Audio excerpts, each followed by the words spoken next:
राजधानी रे बुला कुकुर गणति राज्य में प्रथम थर बीएमसी पक्षर बुला कुकुर गणना आरंभ होईछि।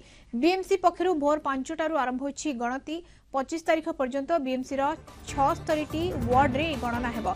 एथिपई जोन एवं वार्ड रे थिबा प्रत्येक गली 410 टीम गठन करा जायछि। प्रत्येक गली कंदी 2टी पर्याय बुला कुकुर गणना करा जेबो।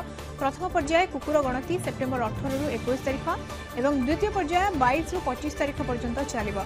दक्ष पशु डाक्टर तत्वावधान में स्वच्छ साथी, स्वच्छ supervisor, sanitary inspector, SMTA, DO, CO, ward officer प्रमुख गणति नियोजित होइछन्ति। गणति द्वारा बीएमसी अंचल में केते बुला कुकुर अछन्ति तार एक चित्र मिल पारिबो।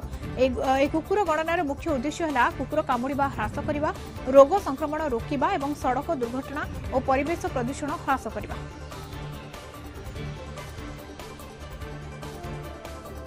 आमे भोर 5टा बेलू ड्यूटी कुकुर गणना आरंभ करछु।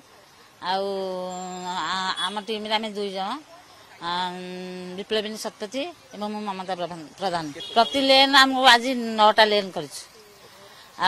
को लेन रे 7टा, को लेन रे 15टा एमती सब मिसिकी रिपोर्टा लिखिबेला लिखि पठेबु सार पाखु। एउडाक सारे हमर कुकुर संख्या बढ़ी जाउछ दिन को दिन। कुकुर माने हमर असुविधा भी करछन, लोक माने गले भुकुछन कि कामुड़िया गोडौची, विभिन्न प्रकार रोग भी कुकुर को तांको भैक्सीन दिया हबो। से हम गणना कार्य लगे कुकुर गणति अनुमान आम तो 9टा लेन बुलीचु।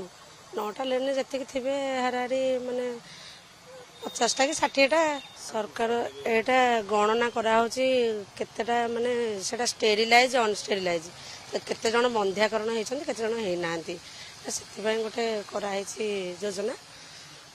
स्टेरिलाइज माने जो बंध्याकरण हो जाती, जो मैंने बंध्याकरण होना से गणना होके बंध्याकरण होके पुणी एरिया जो एरिया जाइए से एरिया आसिक छड़ा।